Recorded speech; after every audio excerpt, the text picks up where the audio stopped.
अगर आप थोड़ा बाहर भी जाते हैं, फिजिकल एक्टिविटीज़ भी करते हैं, तो उसके लिए भी आपको टाइम स्लॉट देना पड़ेगा। हेलो प्यारे बच्चों, कैसे हैं आप सब। आई होप आपकी 8th क्लास जो है वो कंप्लीट हो गई होगी और उसका रिजल्ट आपके हाथ में होगा। अब रिजल्ट चाहे कुछ भी रहा हो, पर आप सोच रहे हैं अपनी नेक्स्ट क्लास के लिए जो है आपकी 9th क्लास। अब 9th इस क्लास को कैसे स्टार्ट करना है, how to start studying in class 9th, इसी टॉपिक पर हम चर्चा करने वाले हैं आज। और एक स्टडी प्लान या यूँ कहें कि कुछ टिप्स मैं आपके लिए लेकर आया हूं जो 9th में आपकी हेल्प करेगी। और 9th को आपको बेहतर तरीके से समझना पड़ेगा, उसके कुछ एक कारण है जो भी आपको मैं बताने वाला हूं। तो ये वीडियो काफ़ी इंपॉर्टेंट होने वाली है। अगर आप चाहें तो पेपर और पेन लेकर भी बैठ सकते हैं, ताकि अगर कुछ इंपॉर्टेंट लगे तो आप उसको नोट डाउन कर सकें। ठीक है, तो कैसे स्टार्ट करना है 9th क्लास को, क्या स्ट्रैटेजी हमारी होनी चाहिए, क्या कुछ हमारे रूटीन्स होने चाहिए, क्या हमें प्लानिंग शुरुआत से करके चलनी है, ये सारी चीज़ें हम आज डिस्कस करने वाले हैं। तो बिना देरी के मैं स्टार्ट करता हूं। सबसे पहले बात आती है understand the importance of 9th class. ठीक है, 9th क्लास की इंपॉर्टेंस क्या है। ठीक है, जैसे आप 9th क्लास पढ़ने वाले हैं, पर क्यों पढ़नी चाहिए ये मैं आपको बताता हूं। इंपॉर्टेंस क्या है, it is form the base of class 10th board. ठीक है, ये आपका जो 10th क्लास का बोर्ड होगा उसका बेस बनाएगी। ठीक है, 9th क्लास का सिलेबस जो है वो अचानक से चेंज होगा आपके लिए। क्यों? क्योंकि आपने 8th तक जो पढ़ा है और अब जो 9th है, 8th और 9th का जो सिलेबस है उसमें काफी फर्क आपको दिखेगा, रात दिन का फर्क है। ठीक है, 9th क्लास में जो सिलेबस आने वाला है उसमें आप साइंस में एक फिजिक्स का अलग से जो कंसेप्ट है वो पढ़ेंगे। मैथ की बात करते हैं तो मैथ भी काफ़ी यहाँ पे ज्योमेट्री पार्ट जो है आपका बदल जाएगा। ठीक है, एल्जेब्रिक पोर्शन है वो भी थोड़ा अपडेट होकर आएगा। तो यहाँ पर 9th के अंदर जो सिलेबस है उसको समझना पड़ेगा। क्यों समझना पड़ेगा? क्योंकि ये आपके 10th बोर्ड का, जो आपका 10th बोर्ड होने वाला है उसका बेस प्रिपेयर करेगी। ठीक है, साथ ही साथ में हम जब 10th में आते हैं तो हम स्ट्रीम भी चूज करते हैं, साइंस लेते हैं, आर्ट्स लेते हैं, कॉमर्स लेते हैं। उसी तरीके से 9th के जो कंसेप्ट है वो आपके एनडीए एग्जाम्स या फिर आप एफकेट एग्जाम जो देते हैं 10th के बाद, 12th के बाद जो देते हैं, उसमें भी आपके 9th का सिलेबस जो है वो काफी काम आता है। तो 9th को बहुत ही बारीकी से पढ़ना जरूरी हो जाता है।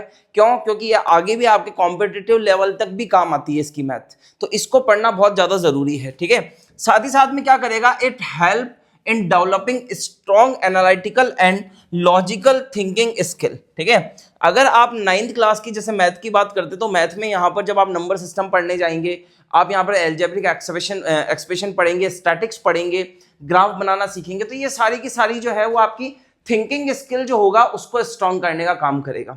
तो सबसे पहले तो ये है कि आपको सिलेबस को और उसके इंपॉर्टेंस को समझना पड़ेगा कि 9th क्लास की इंपॉर्टेंस है क्या। ठीक है, अब आगे देखते हैं हम। आगे हमारे पास में get familiar with the syllabus. ठीक है, सिलेबस से बहुत आपको फैमिलियर होना पड़ेगा, चाहे आपका कौन सा भी बोर्ड हो। आप सीबीएसई बोर्ड से हैं, आरबीएसई बोर्ड से हैं या फिर आईसीएसई बोर्ड से है, कोई फर्क नहीं पड़ता, क्योंकि सिलेबस तो ऑलमोस्ट सब में सेम ही है। पर बात ऐसी कि पैटर्न कैसा है। ठीक है, एग्जाम पैटर्न जो है वो आरबीएसई, सीबीएसई, आईसीएसई तीनों में अलग अलग आता है। आपके एग्जाम में जो पेपर फॉर्मेट रहने वाला वो तीनों में अलग अलग रहता है। तो सबसे पहले आपको क्या करना पड़ेगा, आपको फैमिलियर बनना पड़ेगा सिलेबस के साथ में। ठीक है, सिलेबस को पहले सबसे पहले बारीकी से समझना पड़ेगा और उसमें क्या क्या चीजें इंपॉर्टेंट है क्या नहीं है वो सारी चीजें आपको समझते हुए आगे बढ़ना पड़ेगा, चाहे आप सीबीएसई से हो या आरबीएसई से हो। ठीक है, पैटर्न को जरूर समझना, ये ज्यादा इंपॉर्टेंट है। उसके बाद आता है मेक अ स्टडी प्लान। एक ऐसा स्टडी प्लान बनाना जिसमें आप स्कूल को भी टाइम दे सकें, कोचिंग को भी टाइम दे सकें, आपका सेल्फ जो एनालाइज रहेगा, सेल्फ स्टडी का जो टाइम रहेगा वो भी आप उस टाइम स्लॉट में आप डाल सकें या फिर स्टडी प्लान में डाल सकें। तो आपको क्या करना है, टाइम स्लॉट और एक्टिविटीज, आप क्या एक्टिविटीज करने वाले हैं, टाइम स्लॉट क्या रहने वाला है, ये स्टडी प्लान आपके पास में होना चाहिए। और एक स्टडी प्लान इस तरीके से होता है कि हम ऐसा नहीं रिजल्ट हो जाते हैं, जैसे एक बार बनाया और पूरे साल चलाया, ऐसा भी कोई जरूरी नहीं। ठीक है, आप क्या कर सकते हैं कि मान लीजिए आपने 2 मंथ का स्टडी प्लान बनाया है, फिर आफ्टर 2 मंथ आपने स्टडी प्लान को थोड़ा अपडेट कर दिया, थोड़ा उसमें कुछ एक चेंजेस कर दिए, ये भी आप कर सकते हैं। ठीक है, स्टडी प्लान हमें सिचुएशन के अकॉर्डिंग क्रिएट करना है। जैसे जैसे हम सिलेबस को आगे बढ़ते जाएंगे, जैसे जैसे हम 9th क्लास में आगे बढ़ते जाएंगे, हम हमारे स्टडी प्लान को भी मॉडिफाई कर सकते हैं। ठीक है, किसी एक स्टडी प्लान पर रिजल्ट नहीं होना है, और स्टडी प्लान जो है वो आपको अपने अकॉर्डिंग बनाना है। ऐसा नहीं कि किसी ने बता दिया उसी चीज को फॉलो करना है। अगर आपका कोई फ्रेंड जो है वो स्टडी प्लान बनाकर उसको फॉलो करता है तो जरूरी नहीं है कि वही स्टडी प्लान आपका भी हो, वही रूटीन आप भी फॉलो करें। आप रूटीन अपने अकॉर्डिंग सेट करेंगे, क्योंकि आपका स्कूल का टाइमिंग क्या है, आपकी कोचिंग या फिर ऑनलाइन क्लासेस आप लेते हैं तो उसका टाइमिंग क्या है। अगर आप थोड़ा बाहर भी जाते हैं, फिजिकल एक्टिविटीज भी करते हैं, तो उसके लिए आपको टाइम स्लॉट देना पड़ेगा। तो अपने अकॉर्डिंग टाइम स्लॉट बनाइए और अपने अकॉर्डिंग उन एक्टिविटीज को यहां पर रखिए। बस मैं ये कहूंगा कि कम से कम आपको 2 आवर सेल्फ स्टडी को जरूर देना है, ठीक है। होमवर्क, नोट्स, क्लास नोट्स या आपका कोचिंग जो भी है उनका वर्क अलग होगा, और सेल्फ स्टडी का जो है वो आपको 2 आवर्स निकालने हैं पर डे के हिसाब से, ठीक है। शुरुआत में आप ये टाइम कम भी कर सकते हैं, ठीक है ना, आपका 1 आवर 30 मिनट्स भी रख सकते हैं, पर आगे जाकर आप इसको 2 आवर में कन्वर्ट जरूर कीजिएगा, ठीक है। इसके बाद हम आगे बढ़ते हैं तो देखते हैं फोकस ऑन एनसीईआरटी, ठीक है। अब जैसे आप 9th में आओगे तो 9th में आने के बाद में बच्चा ज्यादा कंफ्यूज होता है कि सर पढ़ना कहाँ से है, क्या मुझे नोट्स बनाने हैं, क्या मुझे ऑनलाइन नोट्स लेने हैं, या फिर मुझे कुछ रेफरेंस बुक जो है उनको प्रेफर करना है, क्या चीज है जो मैं कहाँ से शुरू करूं। तो सबसे पहले जो है वो है बेस, और कौन सा बेस है, एनसीईआरटी। सबसे पहले जो बुक आपके सिलेबस की है उसको बड़े प्यारे तरीके से आपको पढ़ना पड़ेगा, ठीक है। एनसीईआरटी एक तरीके से आपका 95% काम कर जाएगी, ठीक है।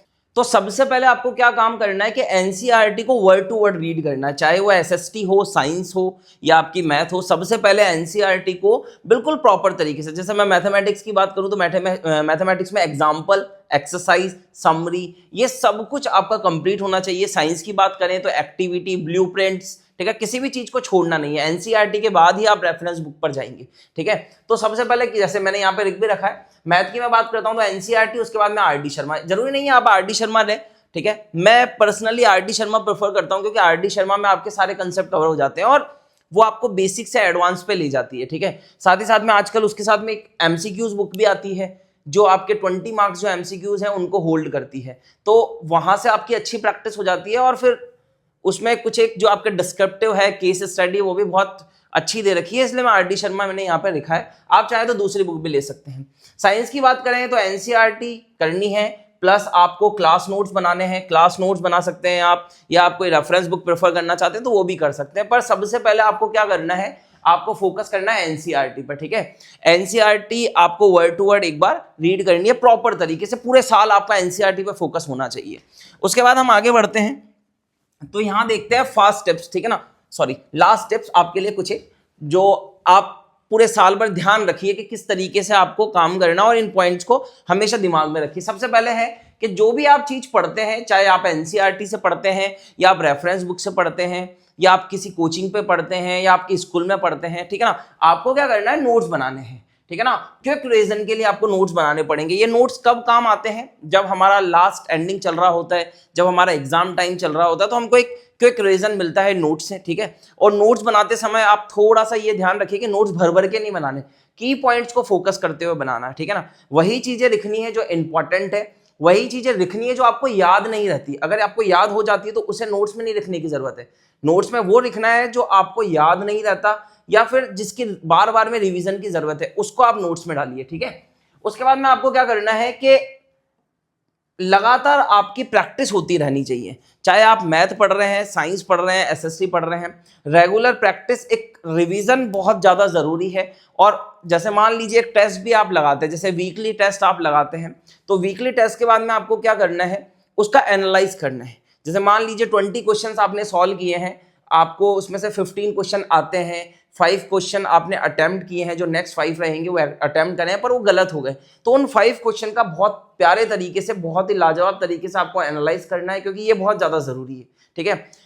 क्वेश्चन आप पूरे साल भर बहुत सारे देखेंगे, आरडी शर्मा अगर आप उठा लेते हैं तो आपको बहुत सारे क्वेश्चन दिखेंगे, पर क्वेश्चन देखना और क्वेश्चन करना, केवल अटेम्प्ट करना, इससे काम नहीं बनेगा। आपने अगर कोई क्वेश्चन उठाया है तो उसकी अप्रोच सीखिए, उसमें कैसे स्टेप्स फॉलो होते हैं, कैसे कैलकुलेशन होती है, इन सारी चीजों को ध्यान में रखना है, ठीक है ना। एक बारीकी से पढ़ाई होती है ना, वो आपको 9th क्लास में करनी है, ठीक है। उसके बाद में पीवाईक्यूज, प्रीवियस ईयर के क्वेश्चन जो है वो आपको ये समझाने में हेल्प करते हैं कि क्वेश्चन फ्रेमिंग कैसे होती है, ठीक है ना, किस सेक्शन में किस टाइप के क्वेश्चंस या फिर किस चैप्टर में किस टाइप के क्वेश्चंस आते हैं, या क्वेश्चन का जो फॉर्मेशन रहता है, क्वेश्चन का जो पूछने का तरीका रहता है आपसे, वो कैसा रहता है, वो आपकी पीवाईक्यूज हेल्प करते हैं, तो ये भी आपके लिए बहुत ज्यादा जरूरी है।